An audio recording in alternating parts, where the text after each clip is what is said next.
નામ પલિત અમલિયાર છે. હું ગવર્મેન્ટ પોલિટેકનિકલ દાહોદમાં અભ્યાસ કરું છે. સિવિલ એન્જિનિયરિંગ ડિપાર્ટમેન્ટ છે.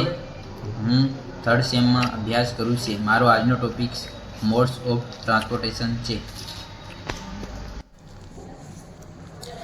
આનતંત્રનો ધબકારો. પરિવહન એ ભૌતિક માળખાગત સુવિધાઓ અને લોજિસ્ટરી સિસ્ટમ છે જેનો ઉપયોગ મુસાફર અને માલસામાનને મૂળ સ્થાનથી ગતિવિધિ સ્થાન સુધી ખસેડવા માટે થાય છે. ત્રણ મુખ્ય રીતો છે: જમીન પર, પાણી પર અને હવા પર હોય છે. જમીન પર મજબૂતી.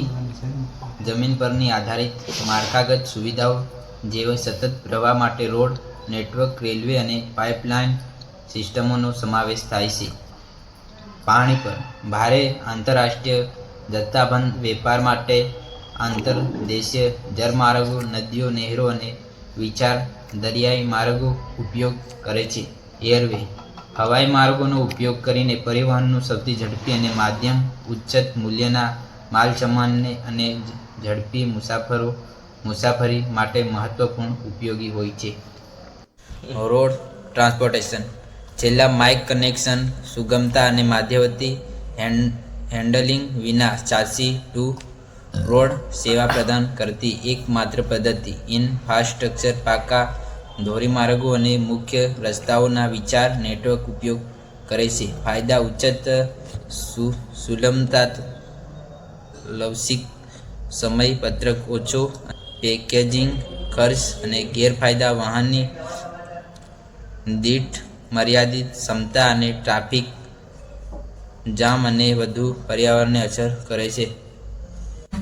ઉચ્ચ ક્ષમતા અને કાર્યક્ષમતા. રેલ સિસ્ટમના પાટા પર સ્ટીલના પૈડાનો ઉપયોગ કરે છે જે જમીન પર પરિવહનનો સૌથી ઓછો સંઘર્ષણ ગુણાંક પ્રદાન કરે છે. મધ્યવર્તી લાંબા અંતર પર ભારે જથ્થાબંધ અને ચીજ વસ્તુઓ અને કોલસો, ઓલ અને ઉચ્ચ ઘનતાવાળા મુસાફરો અને અવરજવર. મેટ્રો કોમ્યુટર માટે આધાર. મુખ્ય આંકડા: એક માલગાડી અનેક સો ટ્રક જેટલી ભાર વહન કરી શકે છે. પાણીનું પરિવહન. વૈશ્વિક વેપાર અને દિગ્ગજો સ્કેલની અર્થવ્યવસ્થા, વિચાર અને વહન ક્ષમતા. કનેક્શન પ્રતિ યુનિટ સૌથી ઓછી કિંમત પરિણામે છે. દરિયાઈ માર્ગ ખંડોને જોડે છે અને 90% વૈશ્વિક વેપારનું સંચાલન કરે છે. આંતરિક નદીઓ પર બાર્જ, રેતી અને અનાજ અને ભારે મશીન માટે કાર્યક્ષમતા છે અને મર્યાદિત ખૂબ જ ધીમો પરિવહન સમય અને બંદર માળખા પર આધારિત હોય છે. ઇન્ડિયન ઝડપી અને કનેક્ટિવિટી. હવાઈ પરિવહન પર્વતો અને મહાસાગરો જેવા ભૌગોલિક અવરોધોને અવગણે છે જે સૌથી ઝડપી પરિવહન સમય આપે છે. તે નાશવંત માલ, ફૂલો, ખોરાક, કટોકટી, તબીબી પુરવઠો અને ઉચ્ચ મૂલ્યવાળા ઇલેક્ટ્રોનિક્સ માટે પ્રાથમિક પસંદગી છે. જો કે તેની પ્રતિ ટન માઇલ સૌથી વધુ સંચાલન ખર્ચ અને બળતણનો વપરાશ કરે છે. વિશિષ્ટ મોડ. પાઇપલાઇન્સ. અદૃશ્ય મૂવર્સ. પાઇપલાઇન્સ અનોખી છે કારણ કે વહન ફરતું નથી, ફક્ત કાર્ય જ ફરે છે. સતત પ્રવાહી અને વાયુઓ, તેલ, કુદરતી ગેસ, પાણી સ્લેર માટે રચાયેલી છે. વિશ્વસનીયતા અને હવામાન કે ટ્રાફિકથી પ્રભાવિત થતી નથી.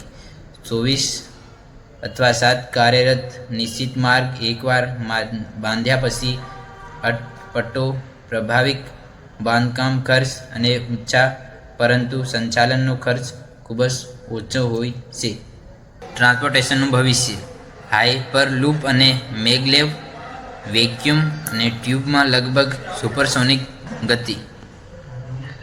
સ્વાયત્ત અને ઇલેક્ટ્રોનિક વાહન. સ્વ-કાફલ અને શૂન્ય ઉત્સર્જન લાક્ષણિકતા. તુલનાત્મક વિશેષણ લાક્ષણિકતા. ઝડપ, ખર્ચ અને ગુમાવતા ક્ષમતા. રોડ માધ્યમ અને ઉચ્ચ નીચું. રેલ ઝડપી, ઓછું અને નીચું ઉચ્ચ. પાણી ધીમું અને સૌથી નીચું અને નીચું વેરી હાઈ. હવા વેરી ફાસ્ટ અને સર્વોચ્ચ નીચું અને નીચું હોય છે. પર કોઈ એકલ મોડ સંપૂર્ણ નથી. સંતુલિત એન્ટર મોડ સિસ્ટમ એ કાર્યક્ષમતા આધુનિક વિશ્વની ચાવી છે.